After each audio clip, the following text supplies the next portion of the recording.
Hebrews, Hebrews, Hebrews. This is Prophets of Awakening.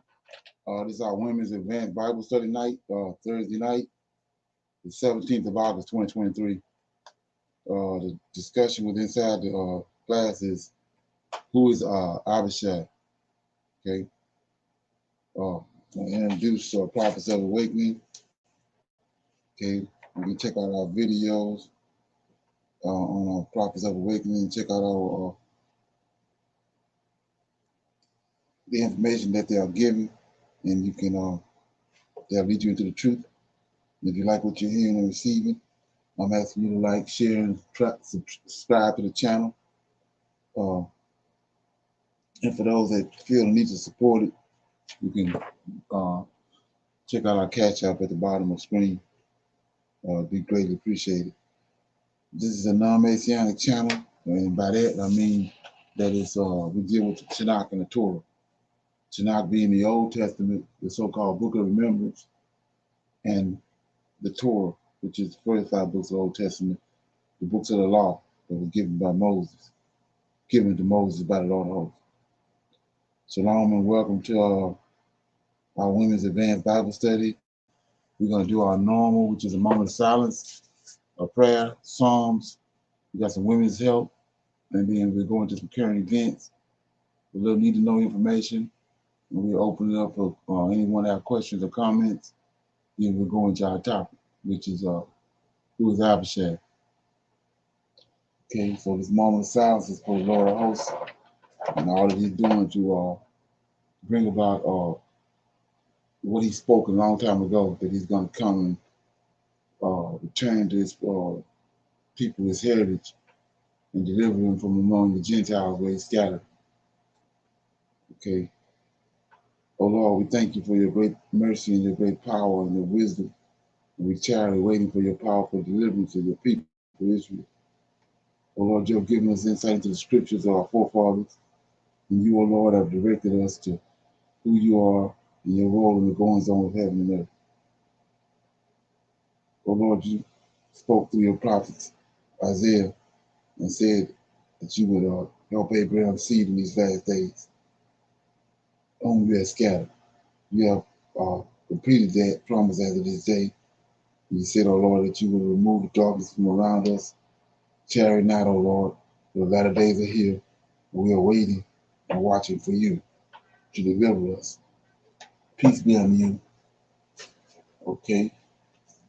We got somebody that's going to read a psalm. Shalom. I'm going to read Psalm 103.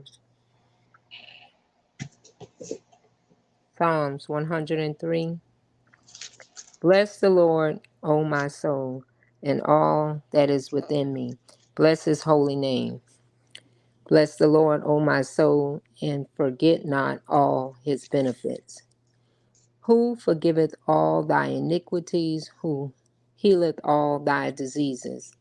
Verse 4, who redeemeth thy life from destruction, who crowneth thee with long kindness and tender mercies.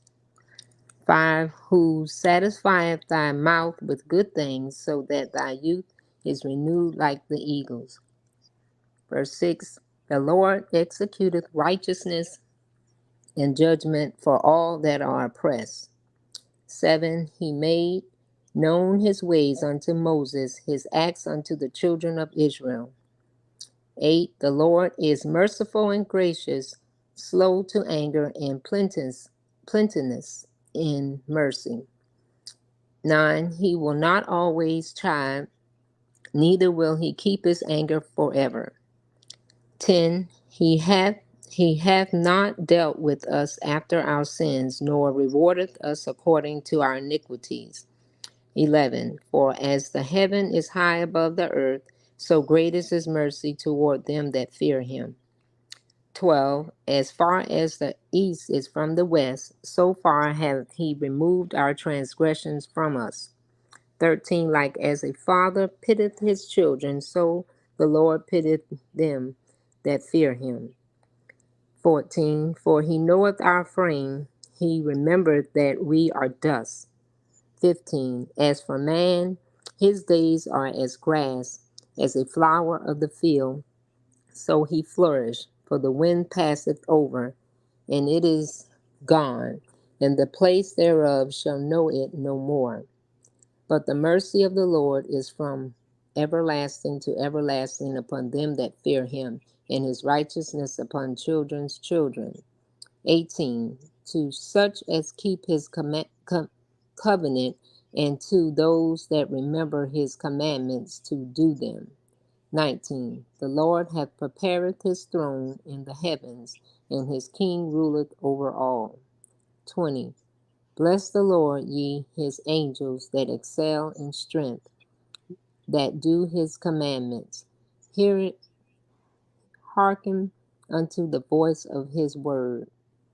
Bless ye the Lord, all ye his hosts, ye ministers of his that do his pleasure. 22. Bless the Lord, all his works, all places of his dominion. Bless the Lord, O my soul. Verse, I'm at Psalm 103, verse 1 through 22. And I'm going to ask Brother Leonard, can you enlighten on this verse? This is talking about David, correct? And his, love for the Lord of hosts, how he forgave him through all this time that he had been, he had healed them and saved them and renewed him. Can you enlighten on this chapter for us? Yeah, well, David is what it is the Psalm of David, and it tells you that David he continues to tell us, especially in chapter 22 of Second Samuel, David's last word is that he from his dealings with the Lord from time he was young and 9 years old, he figured out, he's understood the Lord's ways, and so through his trials and experiences and his mistakes with the Lord of hosts, he put it all in these songs. And this Psalm 103 is one of what I was going to shine light on was verse 7. He says, he made known. And so this right here is another example that we know this ain't the Lord of hosts, because we got Adam and Canaan and Enoch and Methuselah and all those men. And he says in verse 7, uh, he made known his ways unto Moses, right? He acts unto and his acts unto the children of Israel. So when he showed up, when Moses came on the mountain and met him, and then he went to Egypt, and the children of Israel found out who he was. So he made himself known to Moses. Then keep going, and notice one of the biggest things that kept sticking out while he was reading was in 4 or 5 different verses. He said, "Fear him." So he blessed those, and he showed favoritism, and he showed his mercy to those that fear him. And so when you understand what the definition of fear is, then that should take you to a certain place, because you ain't keeping his commandments, then you don't fear him. You see what he done in Egypt, but you still don't fear him. You know what he capable of, but you don't fear him enough to keep his commandments and stay Correct. within the bounds of it. So that fear is on 4 or 5 different occasions, 4 or 5 different occasions in these Psalms. In this particular Psalm, he says that he showed favoritism to the ones that fear him. So to me, that's major. And we say this and that about the Lord, but you don't fear him, because you're not trying to correct your bad ways, and you ain't trying to keep his commandments, yeah, doing everything but that. Yes, sir. Thank you. Okay. Anybody else? Okay. So with that being said, we're gonna go to our women's health moment. Shalom, everyone. Tonight's discussion is on vegetables to grow right now. When we think about gardening, we often associate it with spring and summer. But guess what? You can totally start your gardening adventure in August and enjoy a fantastic crop of healthy produce in the fall. Here are four fabulous reasons you should start a fall vegetable garden today. Bye bye pets. You know those pesky pets that bother us all summer long? Well, they dwindle as the temperature cools down in the fall. That means less hassle and more relaxed gardening for you. Big yummy harvest. The cooler weather and gentle sunshine create the perfect conditions for your plants to flourish. They'll experience less stress, conserve energy, and produce abundance of delicious crops. Warm soil, happy seeds. Starting a fall garden means your soil is still warm from the summer months. Happy news for your seeds. Warm soil promotes faster sprouting seeds and help those roots establish themselves early on. This boost gives your plants a head start and helps them grow stronger and more resilient before winter arrives. Tasty and nutritious goodness. You won't believe how amazing fall crops taste. Cooler temperatures work their magic by enhancing the production of natural sugars and nutrients. So when you harvest your crops at their peak and enjoy them fresh, you'll be treating yourself to the tastiest and most nutritious homegrown produce ever. Here are a list of vegetables you can start to grow now: broccoli, cabbage, carrots, lettuce, spinach, onions, kales, cucumbers, zucchini, beets, squash, and scallions. Starting your own fall vegetable garden is not only rewarding but also incredible practical. And the best part is you'll know exactly how your food was grown, free from any harmful sprays or waxes. So let's grab those seeds and get started. Always remember to check your growing zone before planting. I'm going to read Proverbs chapter 15, verses 10 through 17. Verse 10: Correction is grievous unto him that forsaketh the way, and he that hateth reproof shall die. Hell and destruction are before the Lord. How much more than the hearts of the children of men? A scorner loveth not one that reproveth him, neither will he go unto the wise. A merry heart maketh a cheerful countenance, but by sorrow of the heart the spirit is broken. Verse 14: The heart of him that hath understanding seeketh knowledge, but the mouth of fools feedeth on foolishness. I'm going to read that one more time. Verse 14: The heart of him that hateth understanding seeketh knowledge, but the mouth of fools feedeth on foolishness. All the days of the afflicted are evil, but he that is of a merry heart hath a continual feast. Verse 16: Better is little with the fear of the Lord than the great treasures troubled within. Tonight's discussion was on vegetables to grow right now, and I read Proverbs chapter 15, verses 10 through 16. My apologies. Shalom, everyone. Okay. Anybody have any Shalom. comments? Okay. So we're gonna go into our current events. Okay.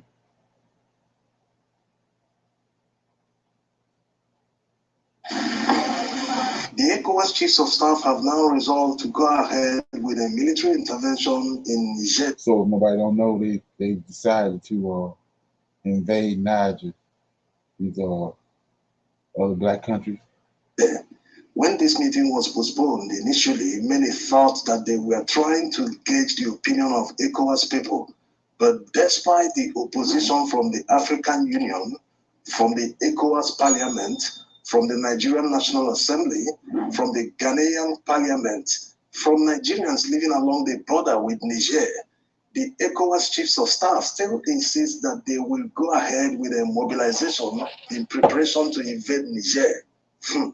This is coming after Anthony Blinken, the US Secretary of State, called Tinubu for the second time since the coup in Niger happened. In that call, he told Tinubu to ensure that Bazoum, the former president of Niger, who was deposed by the military, he told him to ensure that Bazoum is released quickly. He also told him to ensure that Niger quickly gets back to democracy. Is this a way of telling Tinubu, hey, get on with it, invade Niger, chase the military away and restore Bazoum? If not, you know we've got your files. Whatever it is the United States wants in Niger, they've got servicemen stationed in their military base in Niger. Let them do the job. They should not involve ECOWAS. There's serious opposition against the military intervention in ECOWAS. Apart from the fact that the ECOWAS leaders do not have the authority to invade another man's country. You cannot fight illegality with illegality. Most of them have serious moral burdens. Most of them violated their constitutions in their different countries, and they want to preach to Niger about democracy. The grievances from Francophone countries against France is not out of the ordinary. They are simply tired of their overbearing attitude. How can France force the people of Niger and their government to deposit 50% of their reserves in France? Did the United Kingdom do it to any other country? Did they force any former colony to maintain a reserve in the United Kingdom? Why is France doing it? The economic chokehold on these people has become so unbearable. That's why they just want France to leave. Let them leave their country with their military men. They want to develop at their own pace. That's why they see the coup as a revolution against France. It's simply better for the United States to negotiate for their military base. They should leave France out of it. Let the people of Niger determine their future going forward. If they want to spend their entire lives under military rule, that's their business. It shouldn't concern outsiders. If they want to quickly get back to democracy within the shortest time, that's also their business. Let them solve their problems by themselves. Interestingly, the military in Niger has started serious mobilization. They are mobilizing people to join the military so that in any case they are invaded in the future, you are not talking about fighting against the military alone, you're also fighting private citizens who will be given quick training to join hands to defend their country against invaders. It's very funny looking at all the security challenges we have in Nigeria. Look at what happened in Niger State recently. And they are not talking about how to solve all these problems. And we want to go and solve another man's problem. How about charity beginning at home? A man whose house is on fire cannot be busy chasing rats. You can't solve your own problems and you want to solve another man's problem. It's not even a problem. The people you want to invade their country are telling you, no, we don't want you. We are okay. We are backing the Cupids. We are backing the revolutionaries. Okay. Anybody got any comments on that? Anybody found anything out about that? You want to share? Okay, well, we got another one right here. This is Dr. Arikana talking. President Bola Tinubu and Chairman of the Economic Community of West African States, ECOWAS, yesterday briefed the Economic Community of Central African States, ECOWAS, on the political impasse in the Republic of Niger and assured it that ECOWAS was doing everything possible not to compound the situation in the country. Tinubu, who spoke when he received an audience, a special envoy of President Ali Bongo Odimba and the Minister of Foreign Affairs of the Republic of Gabon, Mr. Herman Imongo, at the State House of Abuja, however, welcomed the solidarity support offered by the group and also promised to work with Bongo. This was as the ECOWAS military chiefs have set Thursday and Friday for further deliberations in Accra, Ghana, as part of efforts to assess options open to them in resolving the political impasse in Niger following the ouster of President Mohamed Bazoum by a junta led by General Abdurrahmane Chiani. Meanwhile, at least 17 soldiers died in a jihadist ambush in Niger, the government said, in a reminder of the nation's deep security crisis as the military rulers face off against neighbors determined to reverse last month's coup. Joining us now on the morning show from Tennessee in the United States as we discuss the Niger coup crisis, the French Francophone country's uprising, and what ECOWAS must do to ensure that peace continues in West Africa and indeed Africa, is Her Excellency Dr. Arikana Chihombori Kwao, former permanent representative to the African Union Mission in Washington, D.C. She is joined by Dr. Victor Hai, former Nigerian presidential candidate and global affairs analyst. Good morning and welcome to the morning show. Good morning and thank you for having me. Well, thank you, Dr. Kwao, for joining us. I understand it's 3 a.m. in Tennessee. Well, thank you very much indeed for honoring our invitation. And no problem. Thank you very much indeed. Now, I would like to start with you. France is under heavy fire across its former colonies in Africa. Mali has broken off about 11 accords, including the defense accord. Burkina Faso has also, broken off from the double taxation policy that favors France. In Mali, people are protesting on the streets, saying, "Look, they're tired of France. France should get out." Well, did you foresee this when earlier, or much earlier, you projected that, look, neocolonialism cannot work in Africa and that Africans should be allowed to determine their own destiny? What's your take on the role of France in the crisis, particularly in Niger? Well, I think the writing has been on the wall for a long time when it comes to France. It was just a matter of time. What's happening now in Africa is a revolution similar to what saw the demise of the mighty Roman Empire, a revolution similar to what we saw with the fall of the mighty British Empire.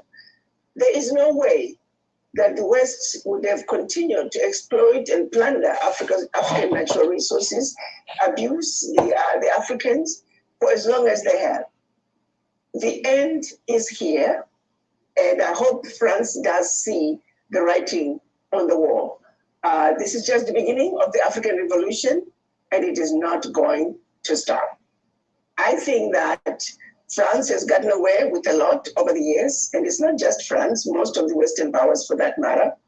But I would hope that they would see that what's happening in Niger and what has happened in the other countries in West Africa is a very significant movement that I hope the West will look at it and consider it very seriously in terms of their policies on Africa, their foreign policies on Africa. What they have done in the past is simply not going to work anymore. I think. Okay. Any comments on that? See what else you got to say. We're going to move on.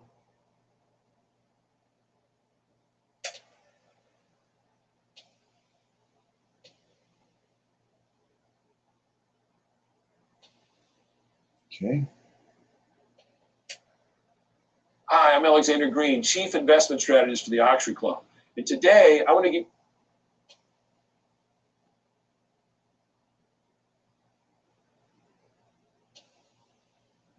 Okay. A beacon of hope and inspiration and then sustaining toll for Africa. I just needed to say this to you. But I'd like to ask you this. Has the revolution truly begun? Is Africa really free? Because what we call revolution, to me, just looks like a cataclysmic action that is not directed towards anything. What we call revolution that made Central African Republic, for instance, break away from a hitherto colonial past is because of the tribal conflicts and the fight for governance going on there between the likes of Anti-Seleka, Anti-Balaka, Udera, and some other actors. What is going on in Mali is because a leader wanted to sit tight in power and the military took over. What is going on in Guinea is the same thing.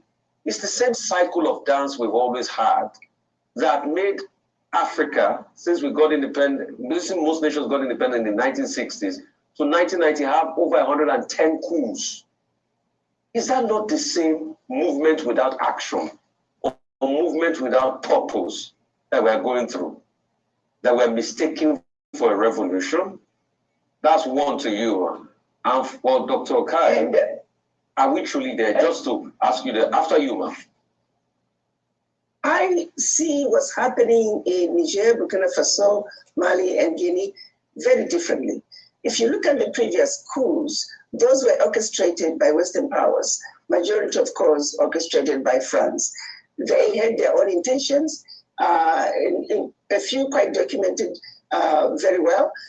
The leaders were trying to do what was ultimately best for their people, and those leaders were assassinated. The difference between these coups are coups being led by our people. The people have spoken. The people now truly understand the issues. The people are standing up to say what has been going on is unfair, is unacceptable. It really just simply makes sense that something has got to give. There's a difference between the previous coups and these last 4 coups, especially the one in Niger. I actually, on a personal level, I feel uncomfortable even calling them coups. This is you look at a situation where people are basically desperate, where they know they're rich in natural resources, and yet the majority of the people are extremely poor. How long can that situation be sustained before the people finally wake up and rise up? That is what's happening. And I would like to call what's happening in these 4 countries as an ideological realignment of their economic, of their political, of their social values. At some point, if you look at the situation with the former French colonies, before even a president comes to power, there are certain no-go areas that the president must not touch, because if you do, you may not live to see the end of the day. Areas like the military, areas like, of course, the finances and the reserves that must be deposited with the French treasury, areas of the natural resources. So if you are a president, an African president, who is coming to power, and you are told, as long as you stay away from discussions pertaining to their presence, military presence in the country, training of your military by France, equipping of your military by France, don't talk about the natural resources, whose the French companies have the first right of approval. Do not talk, and make sure you continue to deposit your bank reserves with the French central bank. If you avoid those areas, then you're free to run your country any which way you want. Now, what kind of a leader is that? What environment are you going to be occupying and managing and running your country with all those major areas of economic development no longer accessible to you? And the whole thing is so mind-boggling that we have gone to, over so many years, this is 2023, that the leaders in Africa have been unable to undo the agreements that were put in place when the African countries were given their independence. It is unbelievable that to this day, you can have a country like Niger to be the second poorest country in the world, and yet all their resources are going to France. Most of Niger is not electrified, while their uranium is electrifying France and Europe. You can take one after the other after the other. At every level, it's unfair, it's unacceptable, and I don't even know how the Western powers could really go to sleep every day knowing of the carnage that the havoc they're creating in Africa, and hope that this will go on forever. The time has come. The children of Africa are now awoken. They can see clearly now, and they're simply standing up and saying, enough is enough. So yes, we don't like coups, but the last 4 coups are very different in the sense that the children of Africa are very clear, because they are the ones standing up and saying, we got to take back our country. We need to defend our turf. What's right is right. What is wrong is wrong. We can no longer continue to be exploited. That's what makes this different. It's not influenced by France. The coups are not influenced by any nation. It's simply people standing back and saying, we're taking back what belongs to us. And that's what makes this coups different. And I'm uncomfortable calling them coups. I'm calling them instead ideological realignment of our economic, political, and social values. The children have risen, and the children are speaking, and the citizens themselves are backing those who have led the uprising. And it is a warning to the Western powers that the African Revolution has begun, and those who are going to align themselves with the people are those who are going to survive the revolution that's taking place in Africa. The same is true with the African leaders as well. Those who will align themselves with the wishes of the people are the ones who are going to survive this revolution as well. I do believe the African Revolution has begun, and those who cannot see the writing on the wall, they will not survive this revolution. There is no turning back. The children of Africa are rising. The children of Africa understand the issues, and this time they're going to the streets, not along party lines. They're going to the streets united as citizens of Niger, as citizens of Mali, Burkina Faso, Guinea, because they understand that this particular fight has got to be dealt with from a national level, and I hope with time it'll be dealt with from a continental level, because the exploitation of the continent has got to stop. And this time it is the children of Africa who are speaking, and the world better listen up. Okay, any comments on that? Okay, we got some need to know information right here. Okay. Vicky Dillon here. Thank you so much for tuning into Africa Diaspora News channel. Please make sure you give the broadcast a big thumbs up, comment, and share. Thank you so very much. Family, I have some interesting news that I want to share with you. You know, I am both a physical and metaphysical being. I'm a very prophetic and intuitive person, so I like to give you insight into things that I am not only spiritually channeling and discerning, but also things that I am hearing pieced together from credible Black voices as well. A piece just came out from the Atlanta Constitution, and of course other publications, that says former Atlanta Mayor Keisha Lance Bottoms gets new role at White House. What's the role, family? Former Atlanta Mayor Keisha Lance Bottoms, who served as mayor from 2018 through 2021, has been appointed as a member of the President's Export Council. Has been appointed as a member of the President's Export Council, which serves as a principal national advisory committee on international trade, the White House announced last Friday.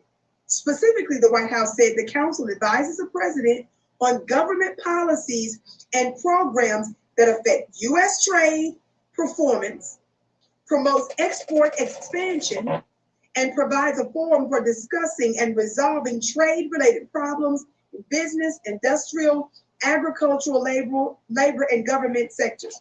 Now, this is just new news, right?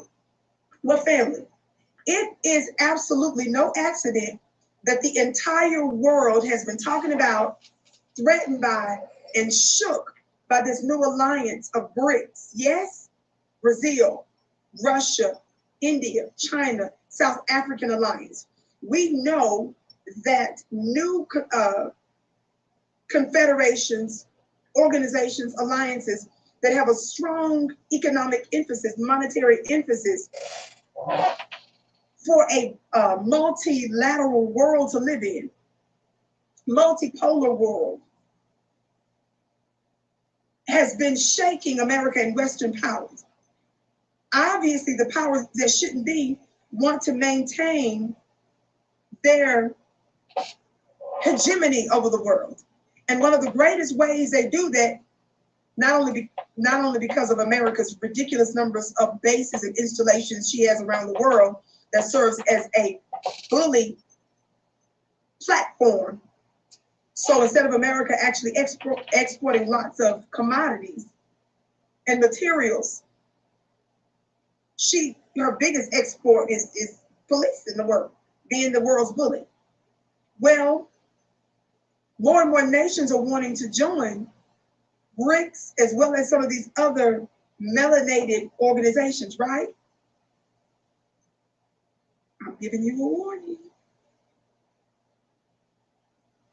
I'm saying, watch this. I'm asking a question right now. Keisha Lance Bottoms, for those of you that may or may not know American politics here, was one of the first ones to come out for Joe Biden before anybody. She screamed at Black folks in Atlanta when they rose up against the injustice of murders against their people and defended CNN, a white corporation and news organization. She has been defending Joe Biden's godless actions and lack of Black engagement. Black folks have been dragging her here and there and everywhere because they feel like that she has just been a black face Democrat shield to protect them, even though they've done nothing substantive for us. Because of this particular committee and because of the growing power, conversation, and actions that both African, Caribbean, and general African and Black folks of Black ancestry and African ancestry around the world have been talking about new economic alliances. Now, all of a sudden, we're seeing this elevation of this Southern Black Democrat shield. She had a position in the White House, then she recently left it. Then there was speculation about what she was going to do, and they were pretending like she was getting ready to go back to CNN while they reworked stuff. I'm telling you, allegedly, she may be a plant there to snoop. She might be somebody that's put on this this particular alliance, this trade alliance, in order to misdirect and affect what's happening in the Black countries. Black family, I'm just giving you the heads up. We're gonna watch it and see. We're not accusing nobody of nothing, but I'm telling you to watch out. My name is Vicky Dillon. Okay, any comments on that? Okay, you don't have any comments on that? We're gonna go into our Q&A. Anybody got any questions about anything, comments?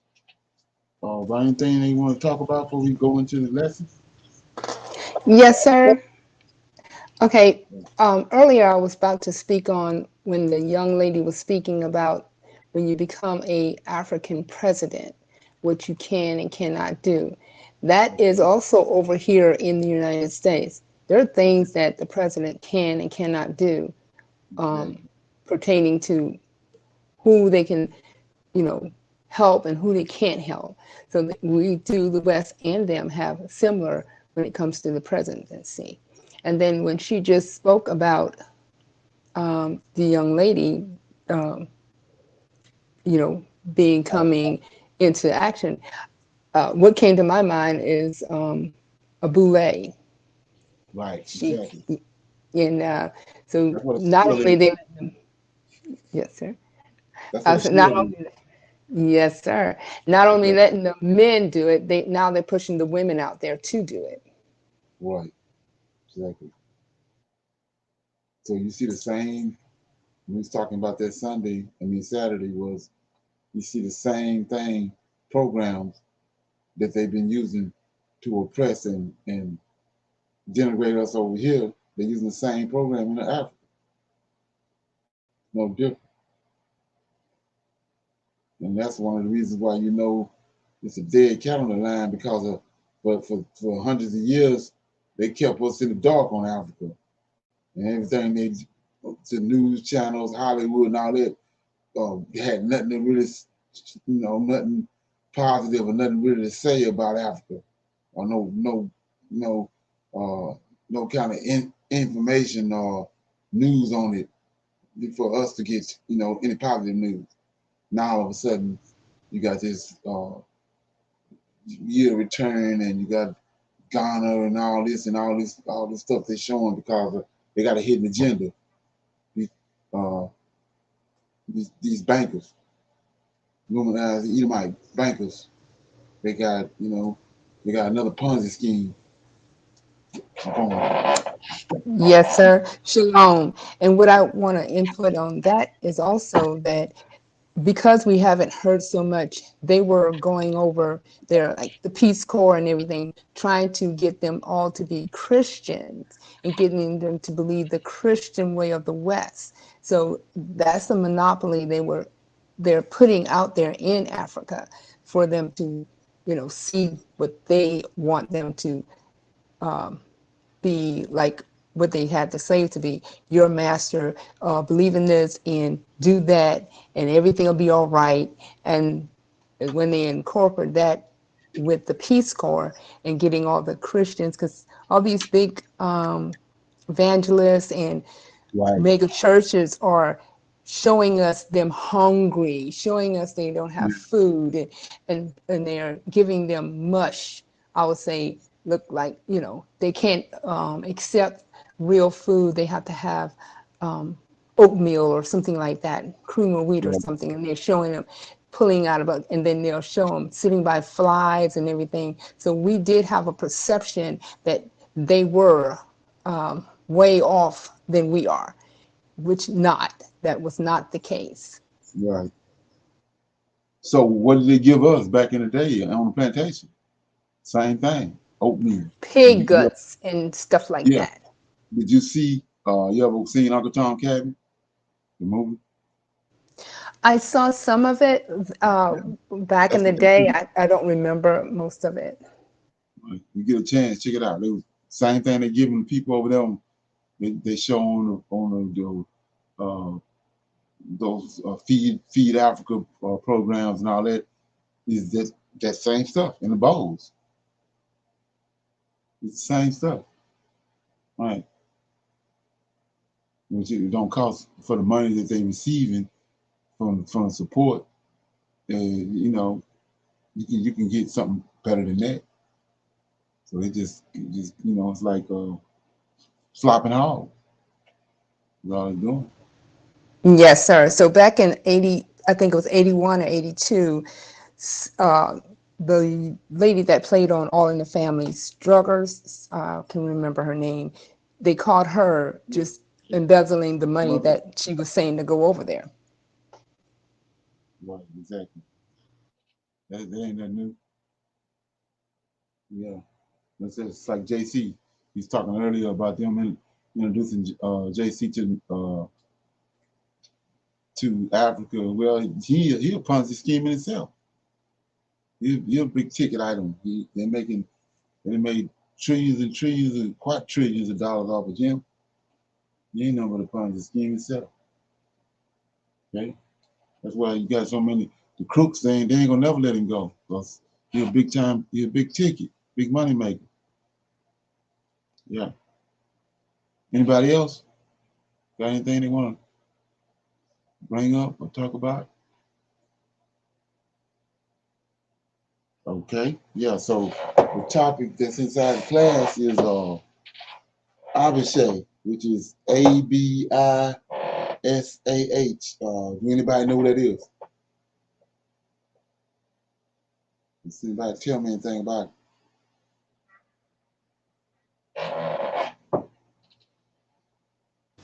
No, sir, I don't know what it is. That's the first time I've heard of it. It's a Shalom, woman. everyone. It's a woman that she's a Shunammite that kept David warm during his older years. Uh, she is in First King.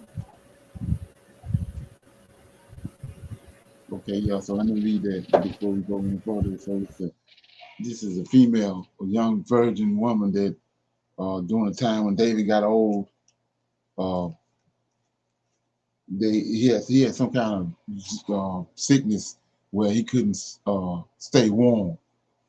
And so they decided that his men around him decided to, and counselors decided the best thing for him was to get him a young virgin, beautiful virgin woman to be around him, to minister to him, you know, part sort of like his home health care.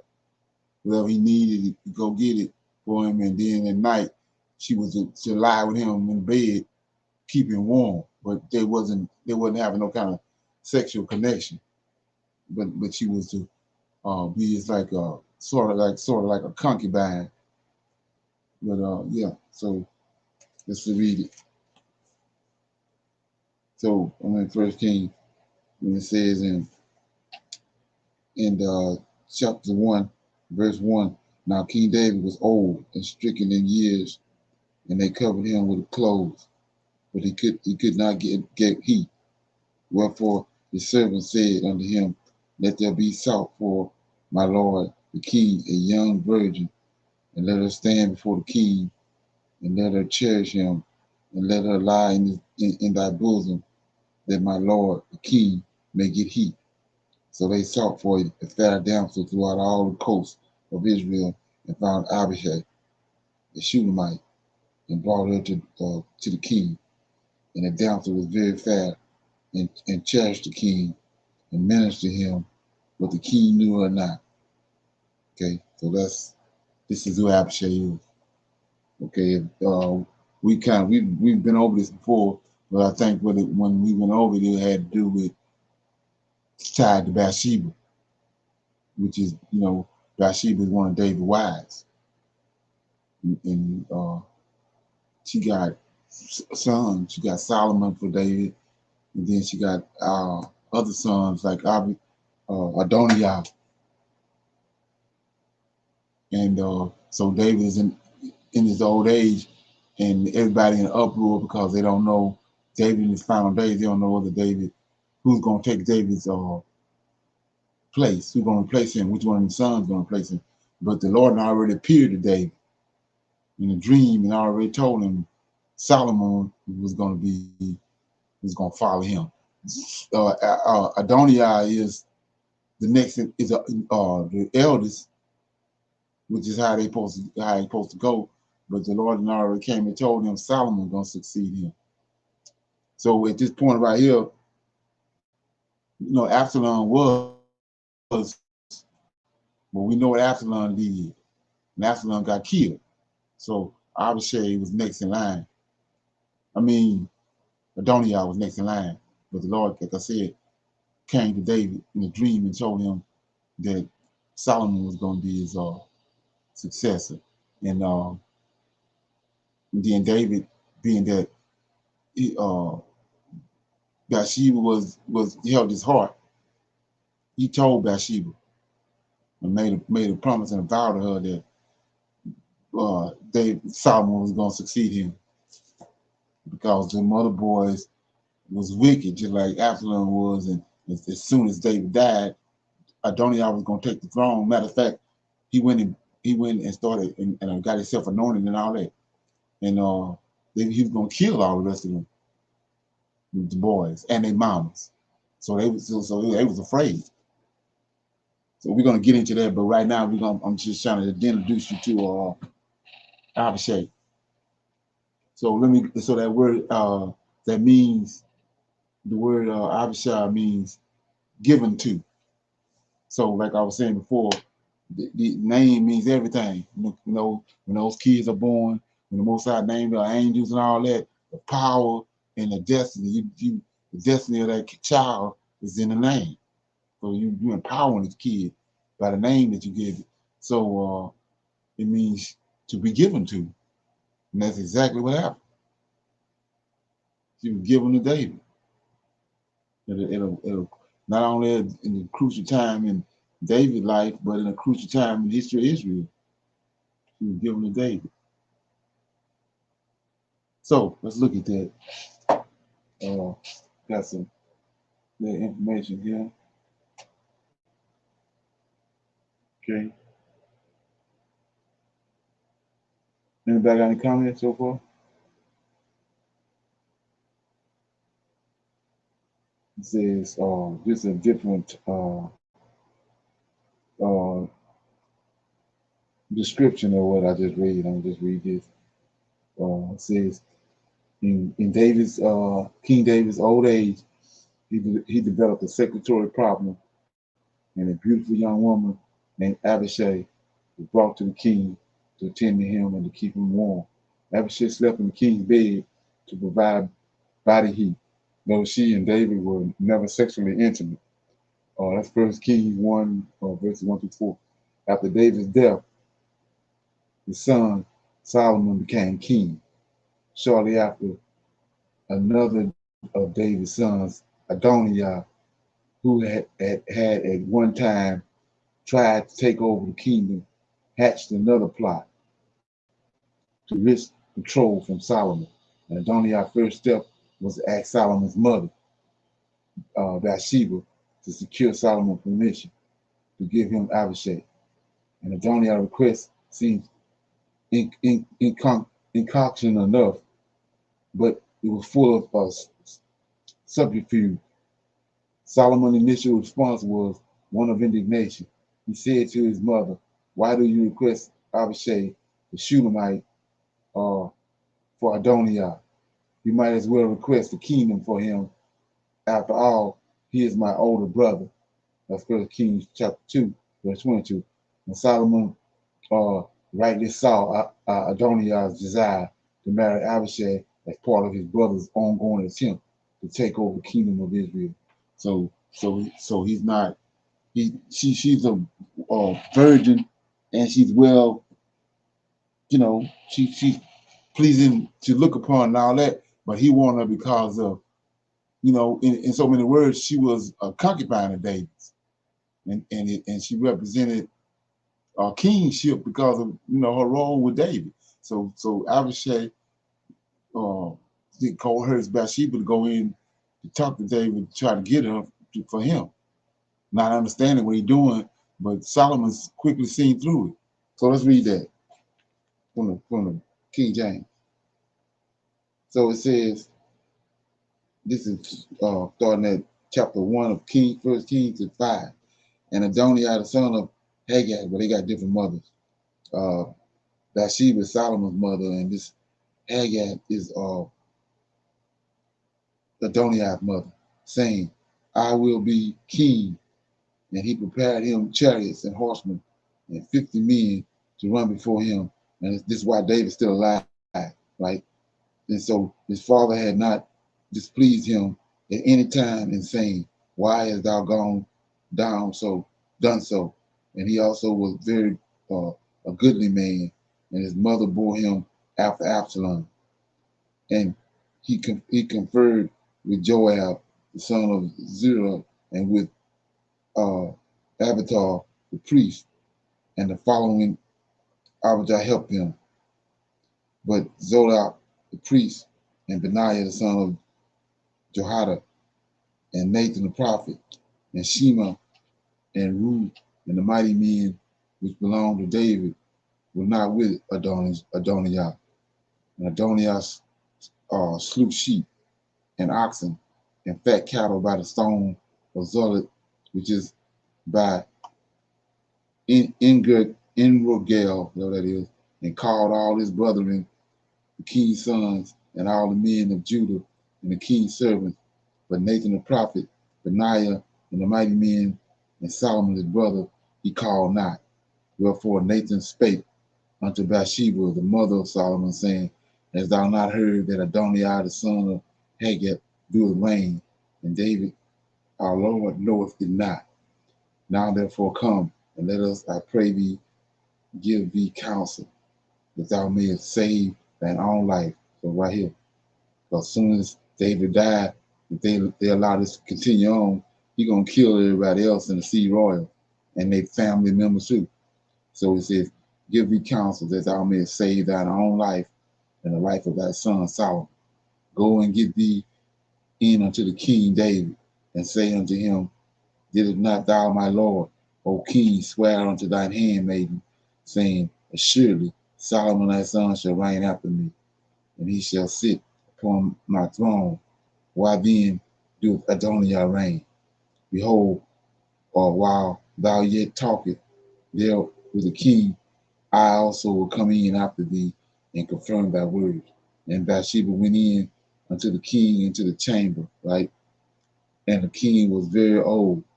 And Abishag, that's Abishag right there with him.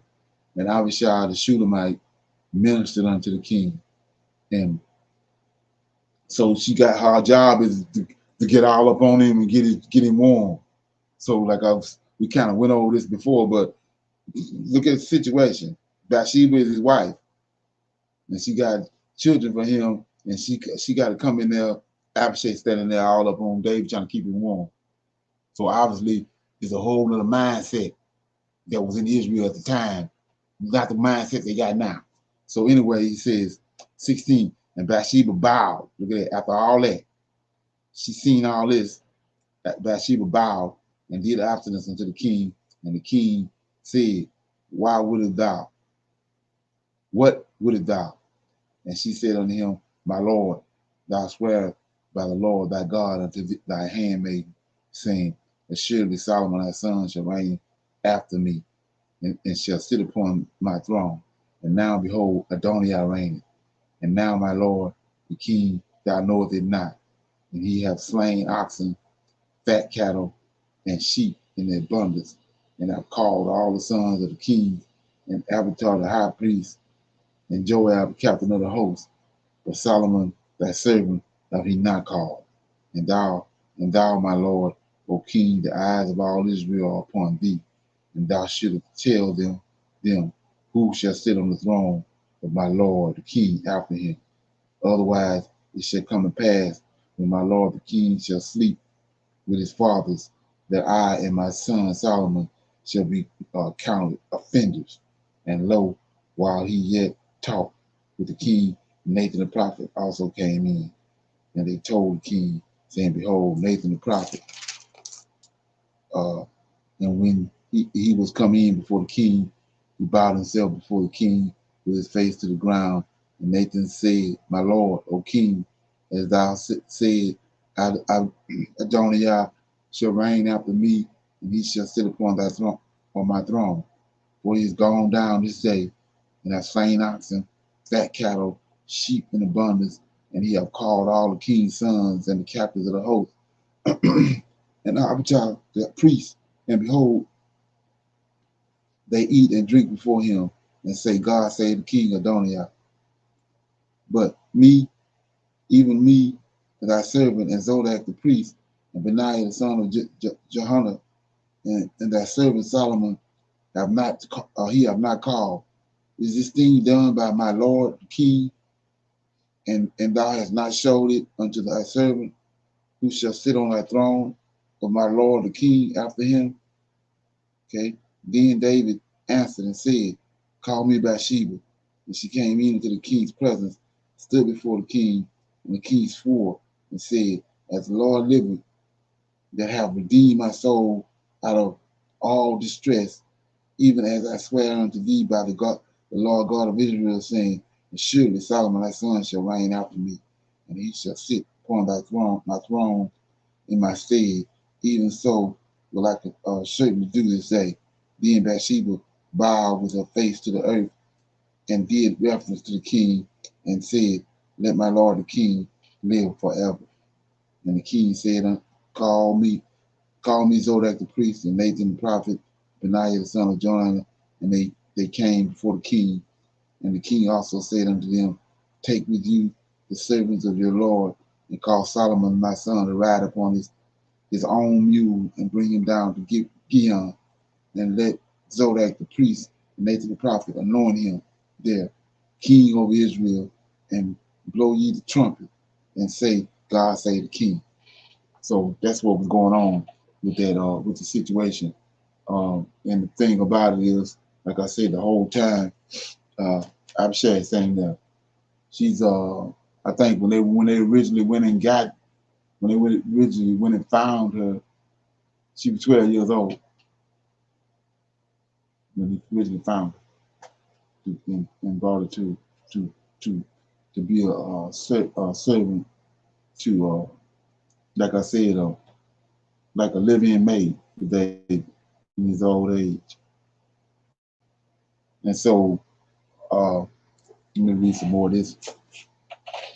So it says, and in those days, the royal harem taking possession of the king's concubines was a declaration of one's right to the throne. So that's what he trying to backdoor Solomon, even after what we just saw. David sent the high priest and the Lord of hosts and all these mighty men, these giants, circumcised giants, and they went down and it's called Solomon ride upon a mule and made him king to cut all that off that Adonijah was doing, but that wasn't enough. Adonijah didn't wind up Bathsheba to go in there to request Abishag to be his wife. So what he asked him and indirectly is that he trying to strengthen his position to be king. He ain't gave it up. He ain't gave up that desire yet. So Solomon saw through. So it says, in those days, the royal harem taking possession of king concubine was a declaration of one's right to the throne. This had been one of the Absalom's methods when he had laid a coup against David, right? And so, since Abishag was considered part of David's harem, her marriage to Adonijah would strengthen the usurper's claim to the throne. Solomon didn't take too kindly to that. So anyway, it says, in judgment for Adonijah's request, Solomon said, God do so to me, and more also, if these words do not cost Adonijah his life.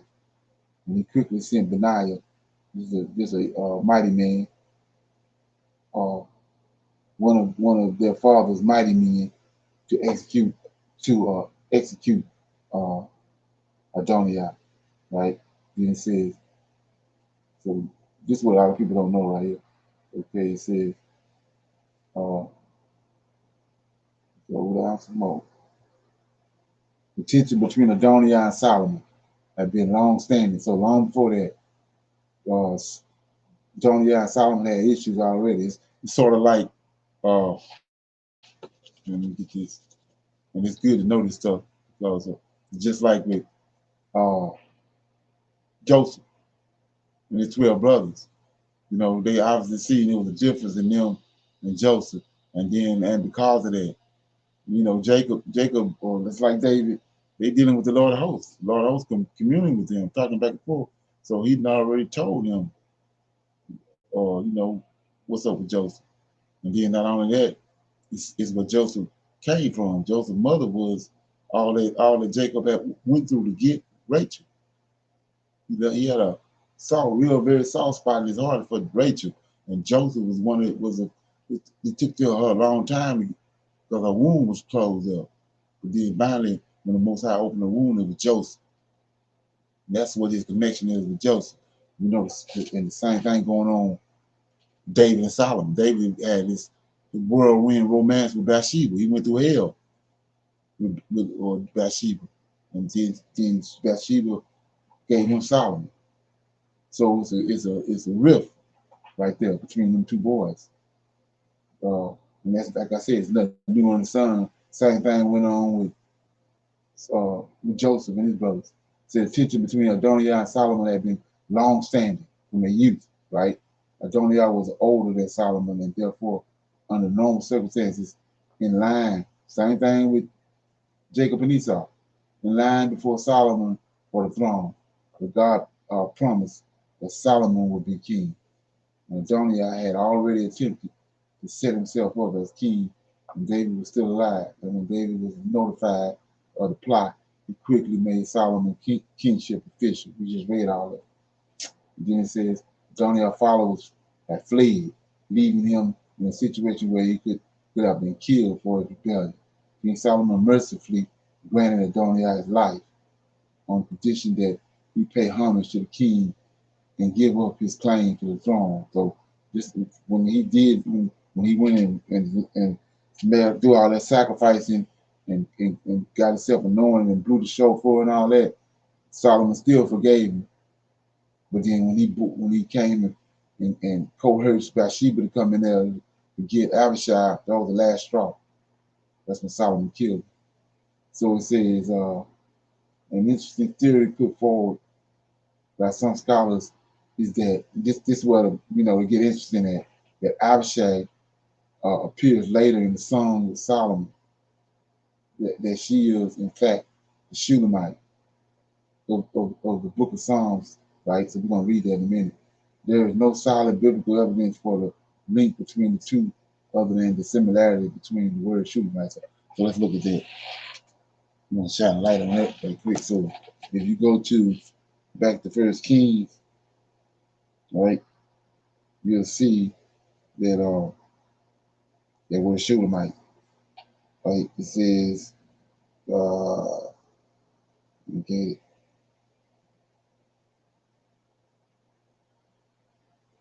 yeah, verse 3. And they sought the set First Kings 1 and 3. So they sought for a fair damsel throughout all the coast of Israel, and they found Abishag, a Shulamite, and brought her to the king. So the thing I want to shine a light on right quick before we go forward is you go to Genesis right quick, right? And you go to, I think it's 18. No, not 18. No, not 18. It's, okay, maybe 30. Now. Okay, okay, 38, I believe it is. Yeah, chapter 38. You're going to see that Judah, right? The story of Judah. It came to pass, 38 and 1. It came to pass at that time that Judah went down from his brethren and turned in into a certain Adulamite, whose name was Herod.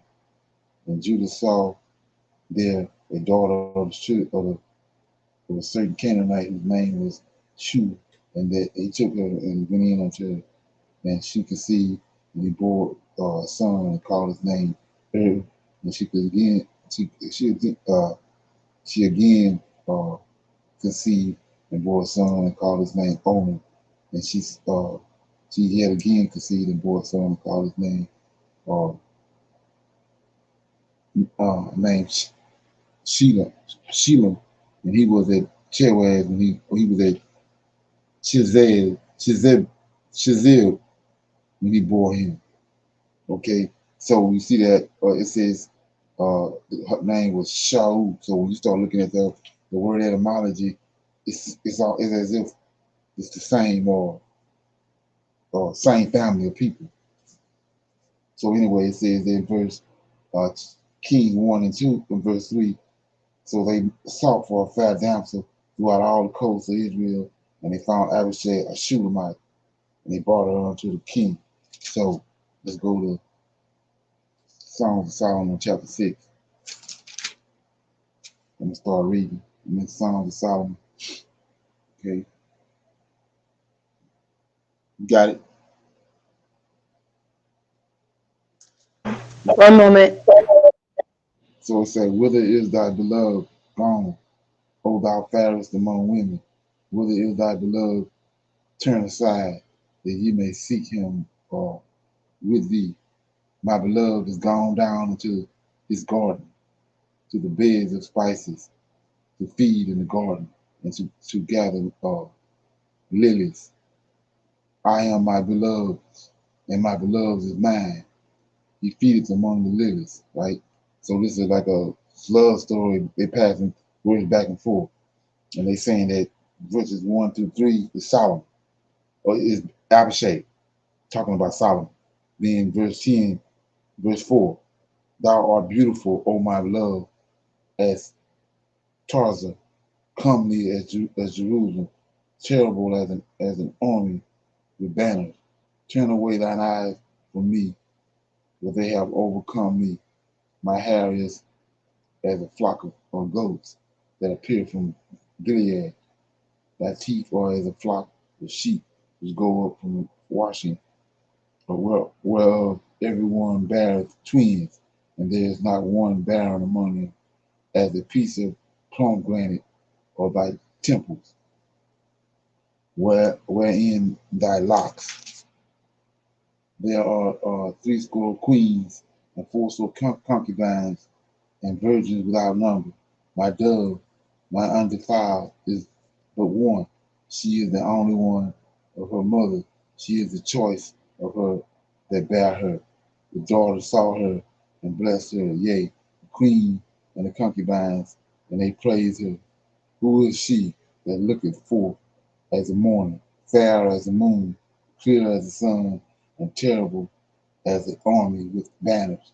I went down into the garden of nuts to see the fruits of the valley and to see whether the vine flourished and the pomegranates bud, or ever I was aware that my soul made me like the chariots of Aminadab. Return, O Shulamite. There it is. 13. Return, O Shulamite. Return, that ye may look upon thee. What will we see in the Shulamite as they were the company of two armies? So they're saying that this Solomon and Bathsheba, they fell in love. So the story goes, is, I talked about this before, and so if you go back to David and Bathsheba, when David was up on the rooftop, right, and David seen Bathsheba on the rooftop, and you know her beauty, her physique, and all that, it blew him away. So he got one of his servants to go and inquire about her, and he found out she had a husband, but that didn't stop David. So David ended up, we know the story, he ended up killing her, right? So when you look at this right here, pretty much the same thing, because of after Bathsheba, after David died, the story goes they sent Abishag, which I'm still searching it out. They sent Abishag back to where she came from, and where she came from, her parents and her folks had the people that she was servants to had a big vineyard, a big old they had gardens with different fruit trees and all that in, and so which was part of the royal, belonged to the king and all that. So they sent her back there. So and because it's like Cinderella. The rest of them had a problem with her because of her beauty. So they sent her out as a maid, as a servant, to pick the grapes and pick the fruit. So Solomon came to that place later on in his life. He came to that place to, sort of like checking his holdings or whatever you want to call it. And when he went there, he saw Abishag, and he fell in love. So then he started coming there. So anyway, what Solomon did was when he found her, they reunited or whatever, but she was betrothed to another guy in that city. So Solomon came back with all this crown, all this stuff on to get her. So the story goes, and she had to make a decision to turn down the guy that she had and go with Solomon.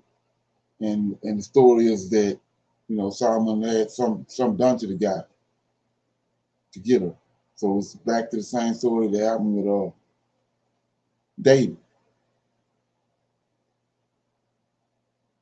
So like I said, I think everybody should, because, do their research on it, find out, well, the information is somewhere. It's out there somewhere in either some of these in Jewish encyclopedias or the Talmud. The answers is there. They the Most High don't work like this. But when it's like in Solomon's Song of Solomon 36, the names was there. They took the names out. But when you look at it, you can see from my perspective, you look at it, you can see that that's all Solomon and her. And then so you go back to the one of the reasons why Solomon killed Abishag. Well, Solomon had, it was a love thing. I would say I fell in love with her and Solomon because of her looks, and then because of her connection to David. Okay. Any comments?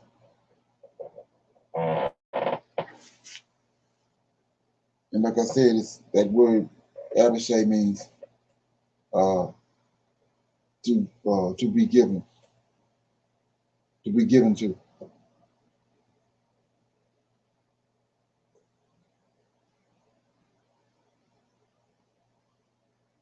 Any comments? Questions?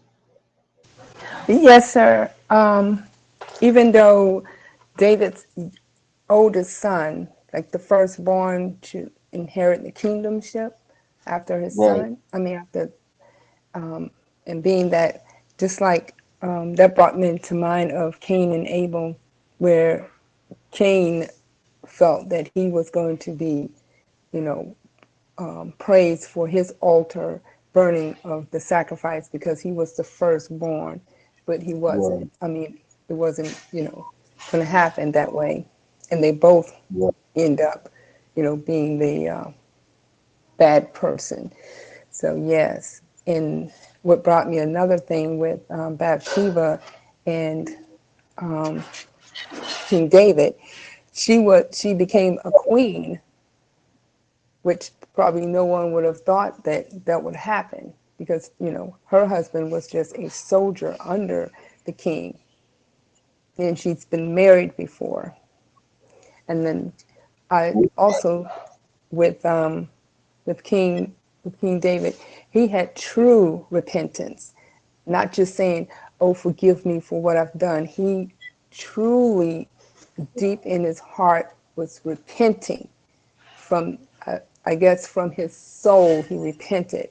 So that's why I believe that the Most High forgave them, because we, as now, would ask for forgiveness, but not truly, deeply like David did. Exactly. And you go back and look at it, you can see that was David had no problem on acknowledging his sin. But when you look at it after David died and some of his sinners got on the throne, they didn't have that spirit in them to repent. They was stiff necked.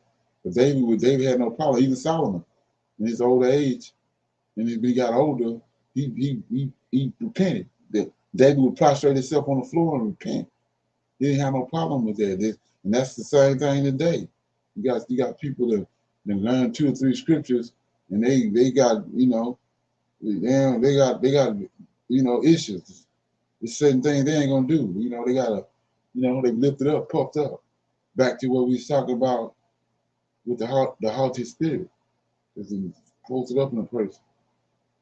But David didn't have Yep. that. David was able to, he self-checked himself a lot. Yes, sir. And the way that David was not proud, some people are so proud they won't admit it. He was Right, proud to admit it. And that's right. two Right. different pride. Right. If you go back, that's how Moses was.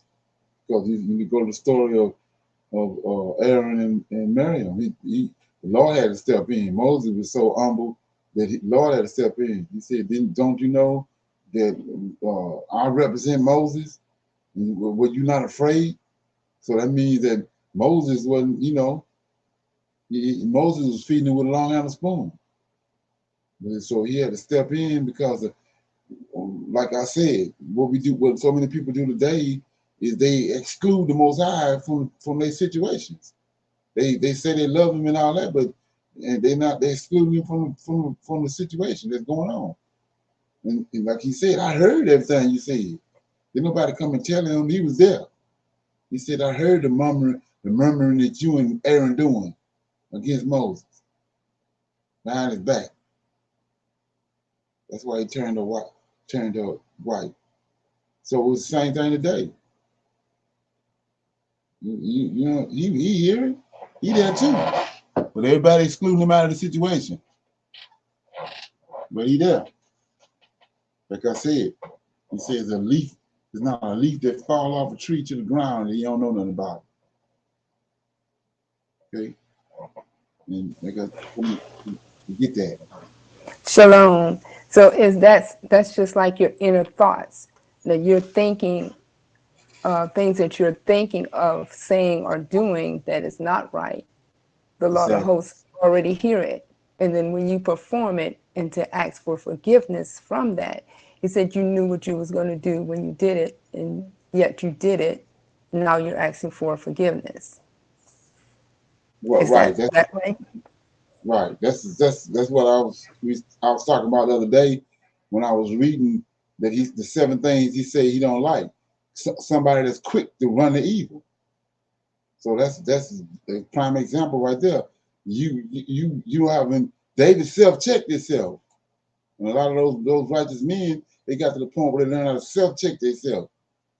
You know, and then when some wicked came, they wasn't quick to run, quick to jump on it, or quick to deal with it. They, you know, it just after so many times, you know, it didn't phase them. Like I said, you trick me once and trick me twice, but you know, the third time it ain't gonna happen. So that's what that is. It's Most High that was embedded in us when He created us. That's the part of the righteousness that He put in us. You know when something ain't right, and you excuse it. You're Shalom. not quick to address it. Go deal with it. Yes, sir. It's like what brought to mind again is like not trusting the Heavenly Father, the Lord of hosts, to fight your battles, because he said those battles that come upon you are not yours to fight, it's his. And when you take a step forward into the light to do such a thing, you're not going to conquer it because it's not your battle to fight. He will take care of it. Right. Exactly. And you know, it's a mindset you have to get in to, you know, you gotta pretty much embed it in your mind to do that because of what's happened to us since we was kicked out of our land, lost our culture. We so quick to forget that and not we go back to the prophets and the women and back in the day that was embedded in their head. That was automatic. They wasn't worrying about the small stuff because they knew that as long as if they kept the Most High's laws, statutes, and His commandments to the best of their ability, then He had their back and feared Him, like we just saw in the song that Sister read. You gotta fear Him. That's what moved Him. Okay. Yes, sir. So being that we have been indoctrinated and we have been hoodwinked, bamboozled into this New Testament, and I'm 58. So all these years of learning or being, like I said, into that way of them with the New Testament and coming out of it and be so there is a time, I mean, thank the Lord of hosts for giving us grace, giving us time to get ourselves together and come to acknowledge Him and be woken by what's going on. Right. What I'm asking is, do we call on the archangels to circle and protect us because we are just filthy rags? We're not like the Most High. We're not like any of them. We have to, we have been brainwashed, I say, to that point. Now we do still have habits, or we do have mind, thoughts of it's been there. So how can we like blemish it out of our mind or put so much in our mind of what we know now and learning more that it will suppress what we have learned? And how does that work? It's like what you're doing right now. You didn't attach yourself to the proper information, and you communing and you learning it. The more information you learn, the more and more the scriptures come alive. The more and more you weed out the drama. It's just about uh, engaging yourself and indulging yourself and submerging yourself in His Word and in retaining the knowledge. And the other stuff just goes away. The more you deal with Him, the more you draw nigh to Him. The small stuff goes away. It's automatic. Yes, sir. So we're drawing to Archangel Michael, the Most High. Well, how The Lord of hosts. that works is you got the 7 angels. You got Michael as the Lord of hosts, and if you got an example in Daniel how that worked. So we was reading what David told him. You know, when he came and he appeared to David, and David realized who he was, he said, "Now I know that I need to pray to you." So he's the mediator. That's the person that they when they concocted JC, they denigrated him. Because now they're trying to tell you JC is a mediator, but this was a mediator from the beginning.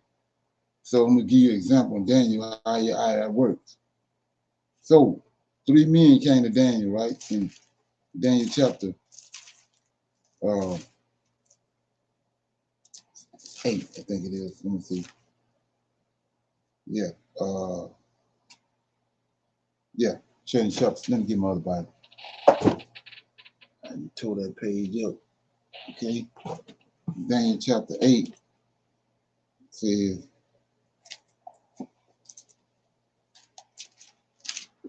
Daniel chapter 8, 7. Okay. And Daniel had a dream, right? It's about the vision of the 4 beasts, right? And I'm gonna pick it up in verse 12, the end of the vision. It says, I saw in the night vision, and behold, one like the Son of Man came with the clouds of heaven, and came to the Ancient of Days, and they brought him near before him, and there was given him a dominion and glory and a kingdom, that all people, nations, and languages should serve him. His dominion is an everlasting dominion which shall not pass away, and his kingdom that which shall not be destroyed. So that's a vision, right? And we know these angels bring these visions to you, and they enter into you, give you the vision. So now he got the vision. We in verse 15. It says, and I, Daniel, was grieved in my spirit just after because of what that happened with the vision. He entered into him, gave him the vision, then left. Daniel weak. So it says, I, Daniel, was grieved in my spirit in the midst of my body, and my vision of my head troubled me. Then it says, and so I came near unto one of them that stood by. So it's more than one there. So it stood by and asked him the truth of all this. So he told me and made me know the interpretation of these interpretation of these things. These great beasts which thou saw are 4 kings which shall arise out of the earth. But the saints of the Most High shall take the kingdom and possess the kingdom forever and ever, even forever and ever, right? And then I would know the truth of the 4 beasts, which was diverse from others exceedingly dreadful, whose teeth were iron and his nails of brass, which devour and break in pieces and stamp and whole residue. So we see right here how to get a dream. Now we're in chapter 8. Daniel has another dream of a ram and he-goat, and we're going to pick it up in verse 13, 8 and 13. Then I heard one saint speaking to another saint, and said unto the certain saint which spake, how long shall the vision be? So this is a vision concerning the daily sacrifice and the transgression of desolation, to give both the sanctuary and the host trodden underfoot. And he said unto me, understand, unto 2,300 days, then shall the sanctuary be cleansed. Then here we go right here. And it came to pass when even I, Daniel, had seen the vision Sought for the meaning. He's looking for the meaning of the vision, right? And then behold, there stood before me as the appearance of a man, right? So this is Michael. Now look what he do. Verse 16. And I heard a man's voice between the banks of the Ulai. This Michael standing in the middle of the river, was called and said to Gabriel. See that? So he commanded Gabriel. So that tells you, you go back to the vision in chapter 7, he told Gabriel to go, make him understand. Gabriel ain't just go. So Michael controlling these other 6. So 16 says, I heard a man's voice, this Michael standing on the water between the banks of the Ulai, which called and said to Gabriel, make this man understand the vision. So he came after he commanded him. So Gabriel came near where I stood. And when he came, I was afraid and I fell upon my face. But he said unto me, understand, O son of man, for the time of the end shall be the vision. So we see right here, Michael the mediator. That's what we're praying to. Once that happens, then he's sending out orders and commandments and all that to these other ones, according to what their roles are. So you're not praying to Gabriel or praying to Raphael or Uriel. You're praying to the Lord of hosts, the mediator. Then from there, the commandments and orders being put out. Okay. Same way when it's a soul. Like you said, the soul is in the blood, the life of the blood. The blood stops circulating when the soul leaves. That's what causes a person to die.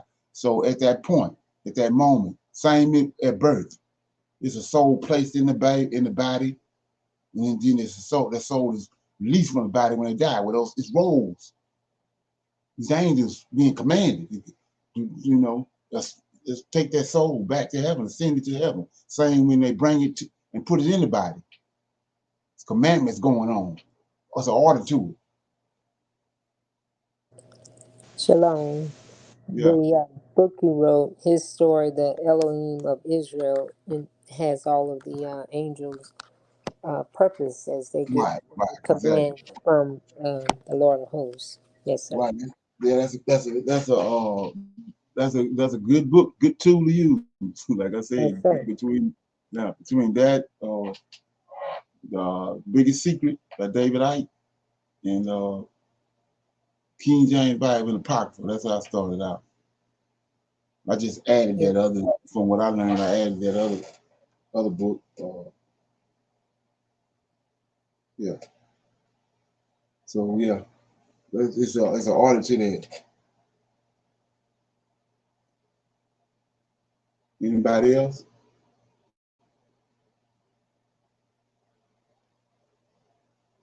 Okay. Everybody good? Yes. Yes, sir. Okay.